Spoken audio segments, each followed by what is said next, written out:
Welcome back to English ವರ್ಡ್ಗೆ ಎಲ್ಲರಿಗೂ ಆಧಾರದ ಸ್ವಾಗತ. ಇವತ್ತು ನಾವು ಆ್ಯಕ್ಟಿವ್ ಆ್ಯಂಡ್ ಪ್ಯಾಸಿವ್ ವಾಯ್ಸಸ್ಸಲ್ಲಿ ಕೊನೆಯದಾದಂಥ ಫ್ಯೂಚರ್ ಪರ್ಫೆಕ್ಟ್ ಟೆನ್ಸನ್ನು ಡಿಸ್ಕಷನ್ ಮಾಡೋಣ. ಇದರ ಜೊತೆಗೆ ಮಾಡಲ್ ಆಕ್ಸಿಲರೀಸನ್ನು ಸಹಿತ ನಾನು ಇದೇ ವಿಡಿಯೋದಲ್ಲಿ ಯೂಸ್ ಮಾಡೋದನ್ನು, ಅವುಗಳ ಸ್ಟ್ರಕ್ಚರನ್ನು ಕೂಡ ನಾನು ಕ್ಲಿಯರ್ ಮಾಡ್ತಾ ಇದ್ದೀನಿ. ಸಿಂಪಲ್ ಫ್ಯೂಚರಲ್ಲಿ ಮಾಡಲ್ ಆಕ್ಸಿಲರೀಸ್ ಒಂದು ರೂಲನ್ನು ನಾವು ಕಲ್ತಾಯಿತು. ಅದೊಂದು ರೂಲಲ್ಲಿ ಮಾಡಲ್ ಆಕ್ಸಿಲರೀಸ್ ಯೂಸ್ ಆದರೆ ಫ್ಯೂಚರ್ ಪರ್ಫೆಕ್ಟ್ ಟೆನ್ಸ್ ಸ್ಟ್ರಕ್ಚರಲ್ಲಿ ಮತ್ತೆ ಅವೇ ಮಾಡಲ್ ಆಕ್ಸಿಲರೀಸ್ ಯೂಸ್ ಆಗುತ್ತೆ. ಒಂದು ಸ್ವಲ್ಪ ಕಾಲಗಳ ಅಂದರೆ ಟೈಮಿಂಗ್ದು ಸೆನ್ಸ್ ಸ್ವಲ್ಪ ಚೇಂಜ್ ಆಗುತ್ತೆ ಅಷ್ಟೇ. ಬಿಟ್ಟರೆ ಮಾಡಲ್ ಆಕ್ಸಿಲರೀಸ್ ನಮ್ಮ ಮೂಡ್ ಬಗ್ಗೆ ಎಬಿಲಿಟಿಯನ್ನು ತೋರಿಸ್ತಕ್ಕಂಥ ಹೆಲ್ಪಿಂಗ್ ವರ್ಬ್ಗಳು. ಬಟ್ ಸ್ಟ್ರಕ್ಚರ್ ಅಂತ ಬರೋದಾದರೆ ವಿಲ್ ಶಾಲು ಯಾವ ಥರ ಯೂಸ್ ಆಗುತ್ತೆ ಅದೇ ಪ್ಲೇಸಲ್ಲಿ would, should, may, might, can, could, must ಇವೆಲ್ಲ ಯೂಸ್ ಆಗುತ್ತೆ. ಯಾಕಂತ ಹೇಳಿದ್ರೆ will shall basically modal auxiliaries. Future ಟೆನ್ಸನ್ನು ಇಂಡಿಕೇಟ್ ಮಾಡೋದಕ್ಕೆ ನಾವು ವಿಲ್ ಶಾಲನ್ನು ಬಳಸ್ತೀವಿ.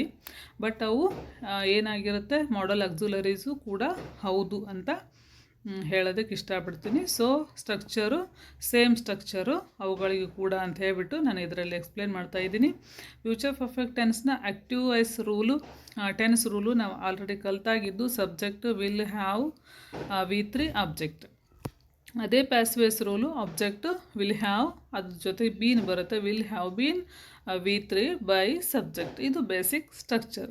Will, shall, would, should, may, might, can, could, must ಇವುಗಳನ್ನು ಸಹಿತ ವಿಲ್ ಜಾಗದಲ್ಲಿ ಹಾಕಿಬಿಟ್ರೆ ಅವುಗಳ ಒಂದು ರೂಲು ನಮಗೆ ಸಿಗುತ್ತೆ ಅಂತ ಹೇಳೋದಕ್ಕೆ ಇಷ್ಟಪಡ್ತೀನಿ.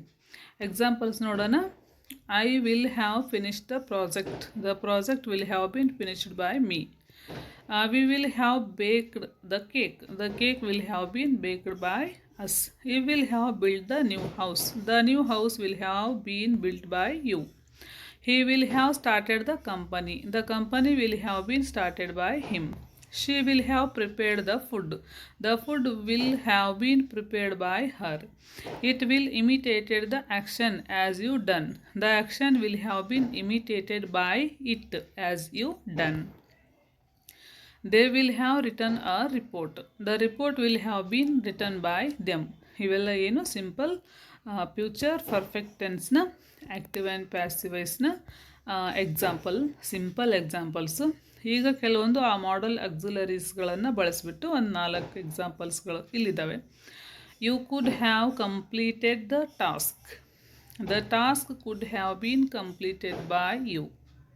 They might have painted the picture might have been painted by them.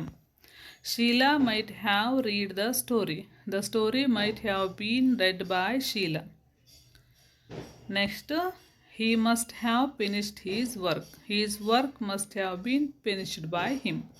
ಈ ಥರ ಪ್ರೆಸೆಂಟ್ ಮಾಡಲ್ ಆಕ್ಸಿಲರೀಸು ಪ್ರೆಸೆಂಟ್ ಸೆನ್ಸನ್ನು ಕೊಟ್ಟರೆ, ಫಾಸ್ಟ್ ಮಾಡಲ್ ಆಕ್ಸಿಲರೀಸು ಫಾಸ್ಟ್ ಸೆನ್ಸನ್ನು ಕೊಡುತ್ತೆ. ಅದೇ ಎಬಿಲಿಟಿ ಆ್ಯಂಡ್ ಮೂಡ್ಗಳ ಅರ್ಥದಲ್ಲಿ ಕೊಡುತ್ತೆ. ಅವುಗಳನ್ನು ಕನ್ನಡ ಮೀನಿಂಗನ್ನು ನಾನು ಬೇಕಿದ್ರೆ ಸೆಪರೇಟಾಗಿ ಹೇಳ್ತೀನಿ. ಬಟ್ ರೂಲ್ಸ್ ಅಂತ ಬಂದಾಗ ಎಲ್ಲ ಮಾಡಲ್ ಆಕ್ಸಿಲರೀಸ್ ರೂಲ್ಸ್ಗಳು ಸಿಂಪಲ್ ಫ್ಯೂಚರ್ ಆ್ಯಂಡ್ ಫ್ಯೂಚರ್ ಪರ್ಫೆಕ್ಟಲ್ಲಿ ಇರುತ್ತೆ ಅಂತ ಇನ್ನೊಂದು ಸರಿ ಹೇಳೋದಕ್ಕೆ ಇಷ್ಟಪಡ್ತೀನಿ. ಇಲ್ಲಿಗೆ ನಮ್ಮ active and passive voices complete ಆಯಿತು. ನೆಕ್ಸ್ಟು ಡೈರೆಕ್ಟ್ ಇಂಡೈರೆಕ್ಟ್ ಜೊತೆಗೆ ನಾನು ಅವುಗಳ ರೂಲನ್ನು ಸ್ವಲ್ಪ ಅದೂ ಲಾಂಗಾಗಿ ಇದೆ ಅಂತ ಹೇಳ್ತಾ ಮತ್ತು ಡೈರೆಕ್ಟ್ ಇಂಡೈರೆಕ್ಟ್ ಜೊತೆಗೆ ಬರ್ತೀನಿ ಅಂತ ಹೇಳ್ತಾ thank you, bye, take care.